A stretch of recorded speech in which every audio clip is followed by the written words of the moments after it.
Ayun, so good evening sa inyo guys. Ngayon po ay Wednesday, March 13, 2024. Ayan, so March 11 yata yung nasabi ko kapon. So, ayan, galawang penny stocks pa rin yung yung lumilipad dito sa market natin. Pero maganda yung galaw ng PSE natin. So, nag-close tayo ng 1.25%. So, yung mga nagtulak dito, yung mga previous runners, no? Yung mga ibang stocks natin na blue chips, sobrang hina. So, meron dito si ASN nasama dito sa trending stocks, ayan, pati si Wilcon kasama eh. Kasi pabagsak yung kanilang mga price action. So, bibihira yung selected yung mga blue chips na nagpapagalaw ng market natin. Pero nonetheless, good vibes pa rin tayo. And then, yan yan, malapit na tayo sa 7,000 level natin. So, nag-close tayo ng 6,965.51. So, 34.5 points na lang nandun na tayo sa 7K bullish level natin. So, malakas yung foreigners. So, 506.93 million. Tama ba? 506.95 million net foreign buy yung markets natin. Pero yung karamihan ng winners natin, yun nga, yung galaw natin talaga sa ngayong March, start ng March natin, second week, is yung ating mga penny stocks. So, mga Subaru, yung may pera sa basura during this time. So yun lang ang usual na reminder natin, although mga penny stocks yung mga nare-review natin kasi ito yung mga top trending natin eh. At saka doon nga naman talaga kumikita ngayon yung mga traders natin. So expect meron ding balik, may pullback yung mga yan. So be very careful na lang pa. Okay? So disclaimer lang kasi puro penny stocks na tayo for the last 2 weeks na review natin. Okay? So ito po yung ating mga trending stocks for today. Ionix, so nag-number 1 siya pero hindi naman siya yung pinakamataas na gain. So meron siyang 3.03% na gain for today. And then meron siya net foreign sell na 179K. So nag-breakout kasi yung candle natin dito. Alam ko umabot siya ng 4%, 5% kanina. Pero yung closing natin sa kanya is 3.03%. Okay pa rin kasi breakout naman yung ating price action. Ayan, so ito panalo. So 18 po, grabe no, 18.18%. So Galawan Subaru, RCI tayo, meron siyang net foreign sell na negative 95K. So tayo-tayo lang po yung nagtitrade dito kay RCI natin. So congrats, ang laki niyan, 18% plus nung nakaraan, di ba? Ang laki din ng ginalaw niya. Tapos PLC, so umakyat ulit. So yung good news, di ba? So BB80 tender offer siya pero wala pa din ako mabasa na wala pa po yung final price. So parang CHP yung galaw niya, no? Walang final price last time. So umakyat yung price. So nag-up siya ngayon ng 7.5%. Meron siyang 1.54 million net foreign sale po dito sa markets naman natin. Okay? ACE-N, okay, nasama sa trending stock. So siguro tama-tama representative ng ACE-N at saka Wilcon natin. Kasi nag-ano siya nagbe-breakdown yung price niya. Pabalik na siya ulit doon sa previous na support which is medyo malalim nga siya, negative 5.56%. Alam ko oversold na to eh. So net foreign sell siya, negative 28.73 million. So okay naman yung earnings niya. Nabasa natin meron siyang around 7 billion yata yung earnings niya. So ayaw talaga sa kanya ng investors during this time kasi nga ang daming gumagalaw dito sa mga penny stocks natin. So saka natin tignan ulit siguro to pag medyo gumanda yung price action.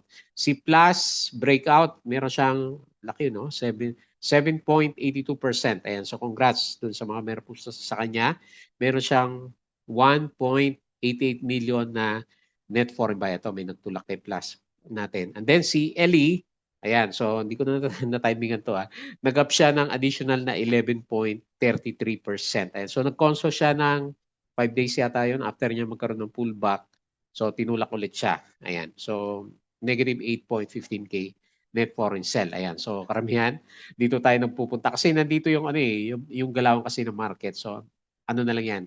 Pabilisan na lang pag medyo okay na yung mga gains natin dito sa mga penny stocks. So syempre mag-shift ulit later on yung market natin. Pero sabay sila ni sabay yung galawan ng mga blue chips na kung sino man yung mga dito, top notcher natin. So mamaya silipin natin yan. Ayan. So disclaimer guys, as usual sabihin natin, yung ating review is for education purposes lang. Huwag mong gagamitin to as a reason para mag-buy, sell, or hold ng stocks. Meron pong risk na involved, especially ngayon, mga penny stocks talaga yung lumilipad dito sa markets naman natin. Okay? Follow mo po ako dito sa ating, as usual, Palaboy Trader na YouTube channel. Subscribe ka lang. Or kung gusto mo, join ka dito sa trading group naman natin. Okay? So, sa mga nakasubscribe, maraming salamat po. Check mo na lang po yung daily uploaded videos natin dito sa trending stocks, company reviews, yung mga sample trades natin, basic indicators, yung mga nag-aaral sa market. Tapos yung ating mga risk management, fundamentals, and then yung ating mga basic PSC stock market studies naman.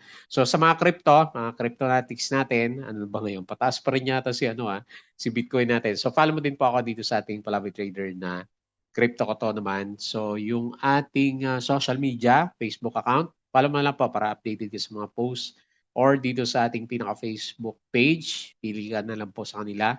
Bodega Peak, yung mga articles sa local market, US, at saka dito sa crypto.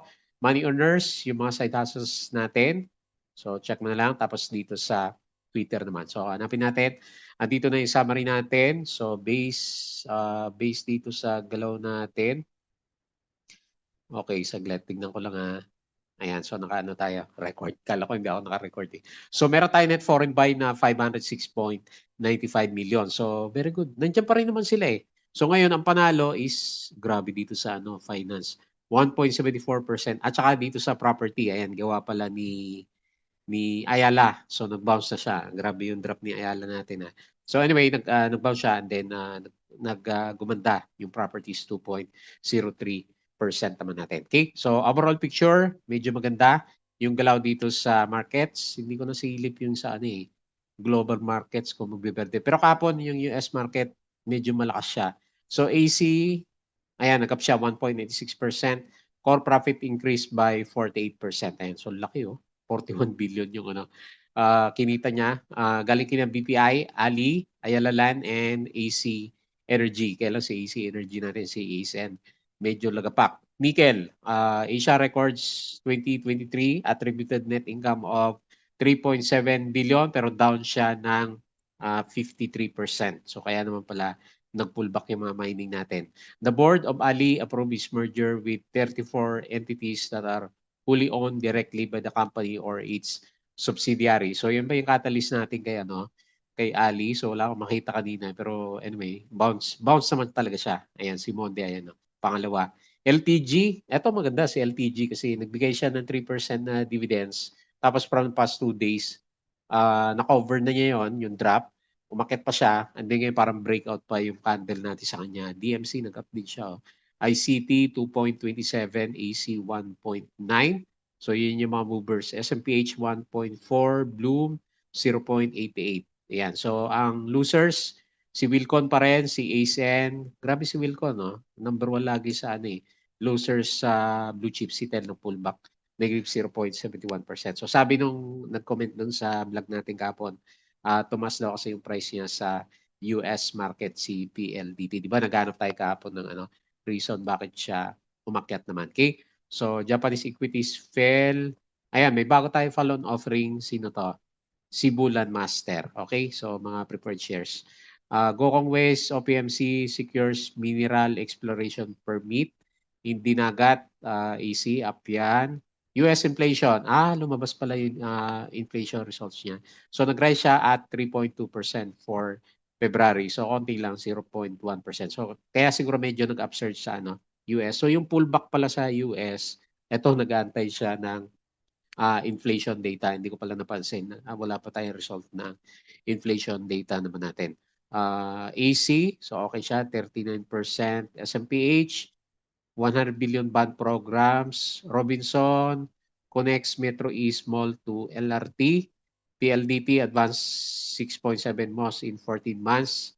Nag-surge siya, form a digital unit to harness group data assets. Obviously, investors price in PLDT full year net income miss. Ayan, so net income daw. Sabi nitong si DA Market Securities natin. So ICT, ayan, meron siyang dividends yata special. Okay. So kaya ba nagbe-breakout si ICT? Ang ganda ng galaw, no? Nagbe-breakout. Payable 25 March, PX 0.02, payable March 27, Litman. ASEN, ayan, so drop siya ng earnings niya, minus 91%. So mahihina pala yung earnings nito. Meron siyang earnings, 7.3 billion, kaya lang mababa pala siya as compared last year. Kaya pala, akala ko okay funda nitong si ASEAN natin. So nag-result sa patuloy na pagbagsak ng price action. Jollibee plus 16%. Ang laki 507% year over year. Ayan. So okay pala si Jollibee. Bloom. Macau Gaming Companies given solid demand and cheap valuations. Okay. So SMPH, may bond float.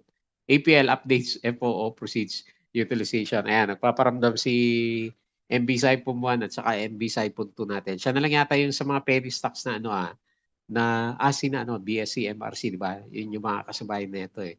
Si Apollo natin. Si Now, Ultrapass sign MOU, ASEAN, okay. So kahit anong good news natin kasi 100, ilan ba yun? Ilang percent yung drop? Minus 91% year over year. So mahina pala yung funda nitong si ASEAN. Kaya pala tingnan mo, pa-breakdown siya and then pabalik na siya dito sa previous na support natin. Okay? So OPM, okay. So Jollibee for quarter in line with estimates ASEAN, below forecast, Robinson, okay, yan na yung kanina. KEP, SMPH now, basa natin yan, ASEAN. CHP, Waste Management. Wala pa rin yung price, hindi pa rin lumalabas. Tapos sa US market, ayun, malakas si Nasdaq. Nag-up siya ng 1.54% kagabi. Kaya medyo good vibes yung market natin. Okay? So EPHC, nag-up din siya 0.36. Pero sa atin, di ba, more than 1% yung closing naman natin. Okay? So RCI, the PSC is boring. Almost ceilings on speculation. Okay? So speculation lang daw si RCI naman natin. Okay? So foreign funds sold kahapon. Hindi ko nakita yung summary ni DA Market Securities natin. Okay? So yun po yung pinaka news natin dito. And then, as usual guys, yung mga bago dito sa channel natin and then yung mga gusto pong sumali sa trading group. So patalastas yung ating Patreon channel. Double check mo na po kung gusto mo ng guide. Ano yung mga picks natin na stocks nandito po sa Patreon channel naman natin. Okay? So tignan natin yung ating PSC market. So by the way, nakita niyo ba yung balita dun sa sa Bohol? Grabe naman yung binutas yata yung yung bundok. Ayan. So meron akong snapshot dito. Ayan. So nilagay pa sa sa ba to, 200 peso yung may nag-edit ng yung swimming pool. May mga memes na lumalabas dito eh. So nagba-viral sa sa Twitter, tsaka sa mga posts sa Facebook. So ewan ko, hindi ba national treasure ang ang Chocolate Hills? Bakit nilagyan ng swimming pool tapos binutas pa yung isang bundok doon. So ayan, nakita tuloy ni Ma'am Cynthia daw yung yung opportunity doon sa bandang joke nila doon sa bandang Chocolate Hills natin. Pero hindi maganda, syempre. Ayan, so calling out na lang doon sa mga most likely imbestigahan yun bakit nilagyan ng doon. So meron pala may-ari ng Chocolate Hills. Kala ko sa government yun. Ayan, so anyway, also Philippines. So ito yung galaw natin. So balik tayo dito sa uptrend kasi nga bumalik yung index natin dito sa dito sa MA9. So mababasag na kaya tong 7,000 level. Ang tagal na. Since tayo, magwa 1 month na nagta-try ng mag-break dito sa 7,000 pero kulong na kulong yung price action natin. Kasi nga naman, gumagalaw yung C index, lagi may net foreign buy tayo, pero hindi lahat ng blue chips nabibiyayaan. So kagaya niyan, di ba? Hindi naman umakyat kasi dapat sabay-sabay, halos sabay-sabay dapat yan para ma-break yung 7,000 level natin. Pero mali mo kasi another 506.95 million. So sinisilip ko kanina yung summary ng foreign buying natin. May isang negative 200 million. So ito yung drop natin last time, di ba? Pero bumalik naman siya, mas malaki pa, nasa 800 million. So grabe na sa dami ng net foreign buy dito sa sa market natin. Since January yung malalakas na pasok ng foreigners. So anyway, very good. Nag-bounce ulit yung index tapos nasa trend ulit yung market. So yung pinaka-movers natin, sina BDO 2%, ICT 2%, sino pa ba? Property, ayan si Ali, 4.3%. Ayan, yung nabasa natin kanina. AGI, 1.76. SM, PH, 1.42. So yung pa malakas. LTG, ganda ng chart ni LTG. Laki ng breakout niya. Saktong-sakto sa sa mga bodega natin dito. Ayan. So anyway, congrats pa doon sa mga meron sa kanya. So tama-tama na yung price niya kasi maganda, no? Meron siyang binigay yung 3% tapos umakyat pa. Ayan, bukas kaya. So JT Cap 1%.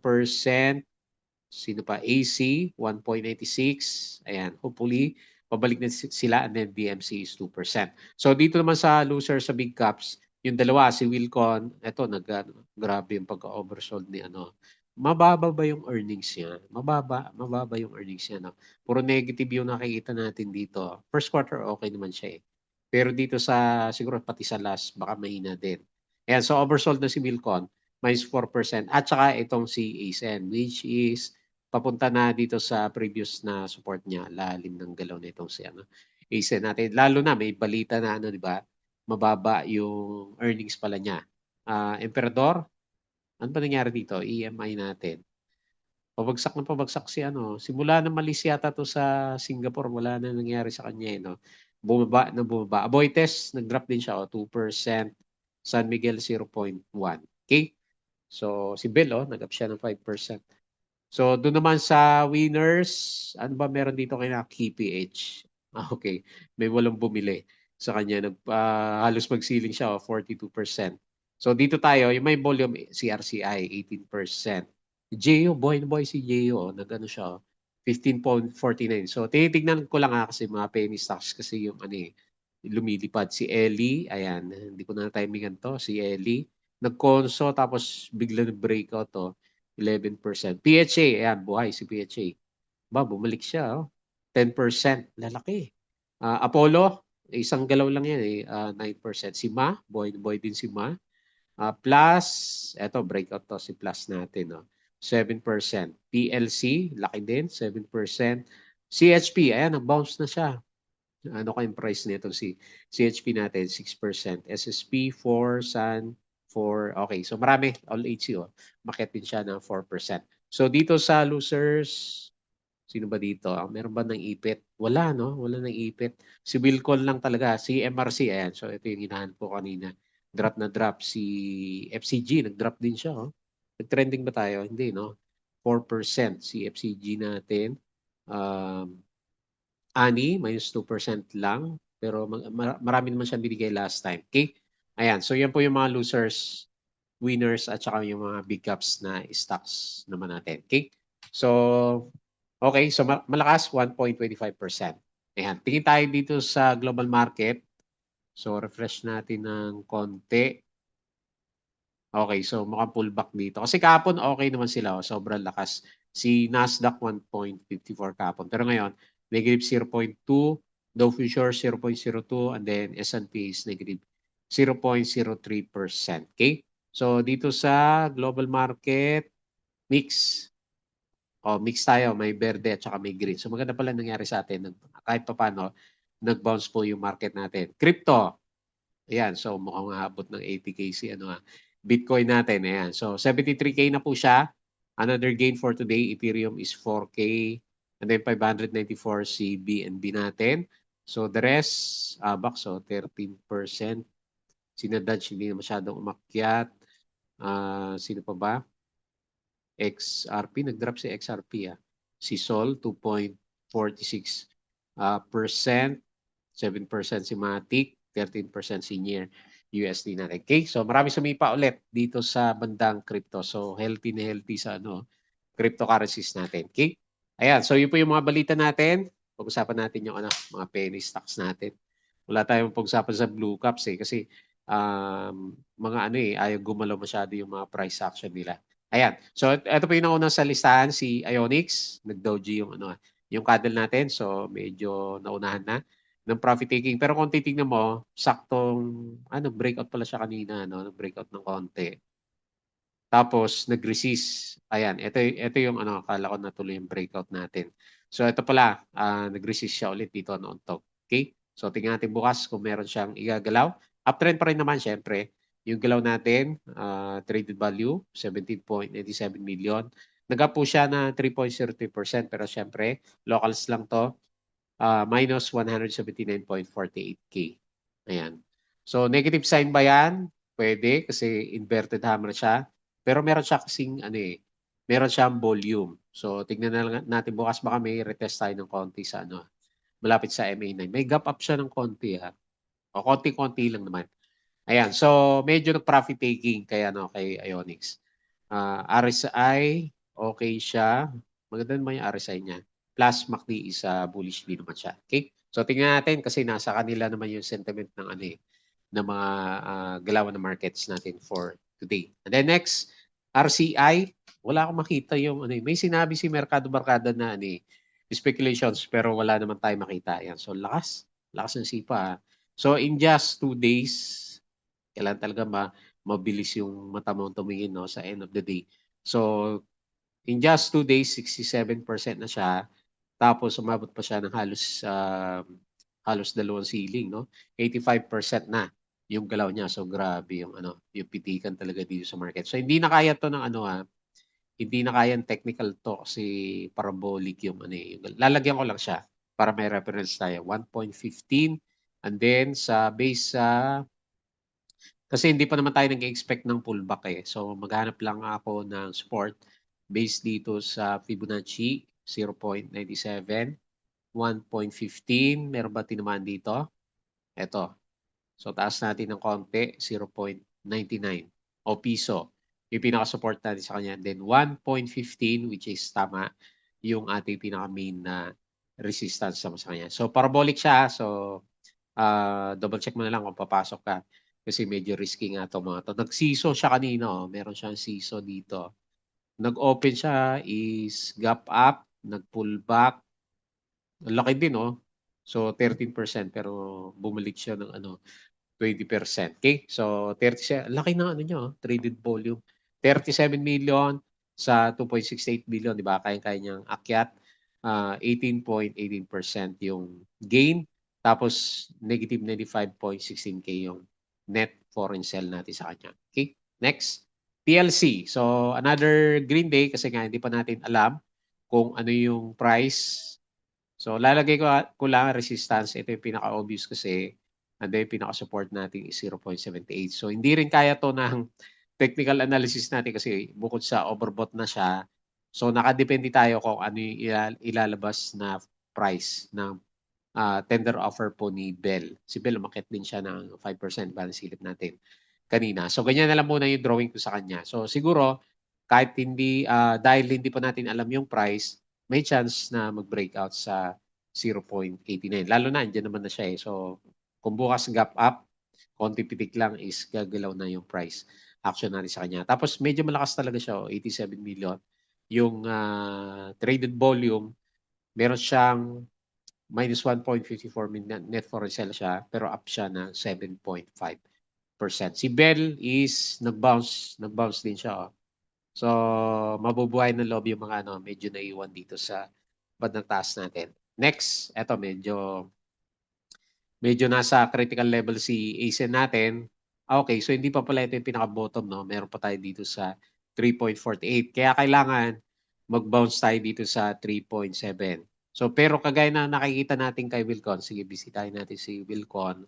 So, umabot yung RSI niya ng 16. Hindi pa rin siya pinapansin kasi nga medyo malakas pa rin yung buhos niya, minus 61.59 million. Ito naman si ASN, net foreign sell natin is minus 28.73 million. So talagang no mercy ang cut loss sa mga foreigners kay ASN natin. Negative 2.56%. Okay? So ito ang pinaka-critical support kasi kung hindi, pag nabasag yan, dito tayo, 3.47. So all-time low si ASN pag hindi siya nag-bounce malapit dito sa 3.7. So oversold na rin naman siya. So malay mo meron siyang upcoming na mga technical bounce. Pero kailangan siguro ma-retest tong 3.7 muna kasi ito na yung pinakamalapit na support kay ASEN natin. So pangit ng galaw na ni ASEN tuloy So blue chips pero sobrang downtrend. So talagang pag lower high mangingilag tayo kahit blue chip yung yung stocks na hinahawakan natin sa kanya. Pero anyway, for the long term siguro sa mga long term investors kasi nag-uumpisa pa lang naman yung yung mga projects niya, di ba? Build siya ng build.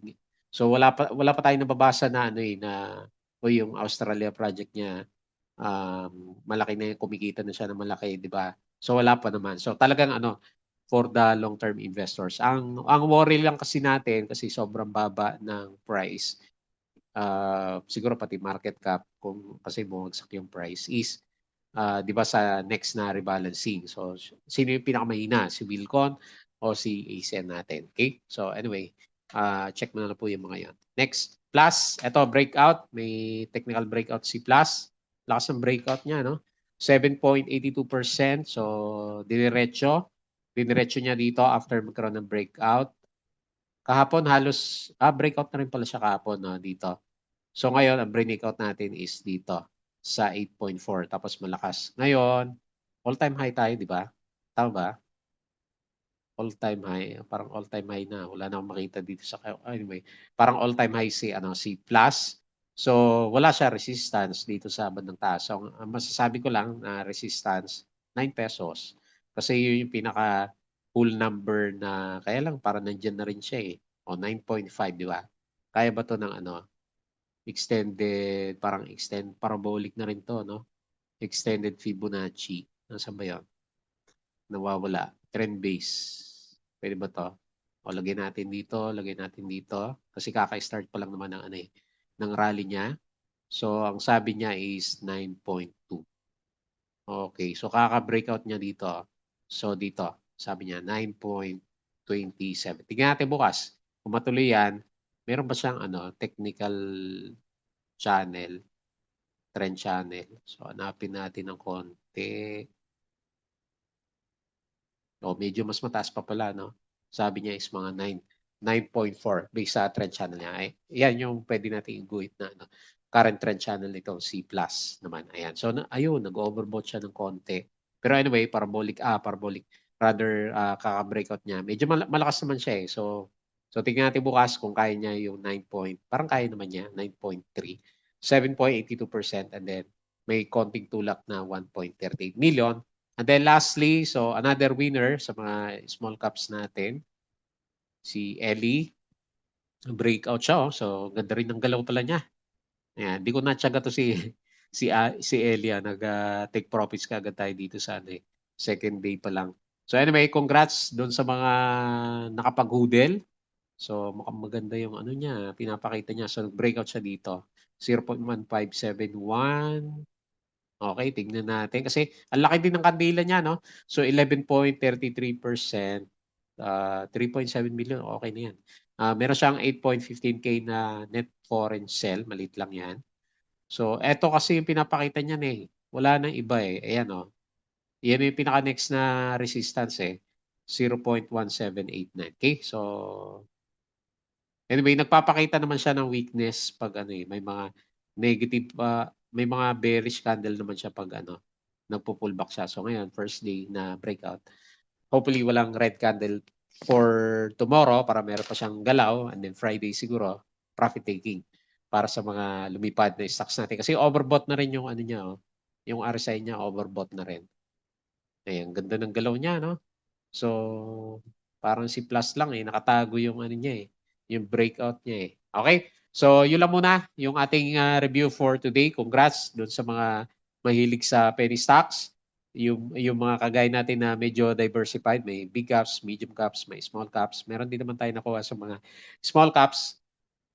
Pero yung mga, blue chips natin kagaya ni na Ali, so hindi kagaya ni na ICT na ano, eh, diretso yung galaw 'di ba? Ito sina Ali, nagba-bounce pa lang 'tong mga 'to. So si AGI 'di ba, nagba-bounce pa lang yung mga, galaw nila. So medyo may mix din yung ano, eh, yung galaw na blue chips. Hindi lahat ng blue chips kasi sina ACN, AGI, Wilcon 'di ba medyo, tinamaan din sila, Converge. So marami din mga blue chips na ano hindi rin gumalaw.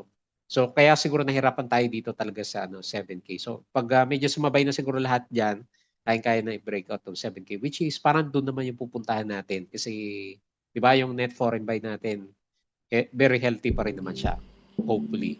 Ayan. So yun lang muna yung ating review for today. As usual, please don't forget to subscribe dito sa ating Palami Trader na YouTube channel. Join ka lang sa group guys sa Crypto Koto, Facebook account, Facebook page, Bodega Peak, Money Earners, Twitter, and Patreon channel ha, yung mga gusto po ng guide sa trading. Sali lang po kayo sa Patreon channel natin. Okay, so yun lang. Maraming salamat. Kita po ulit tayo bukas.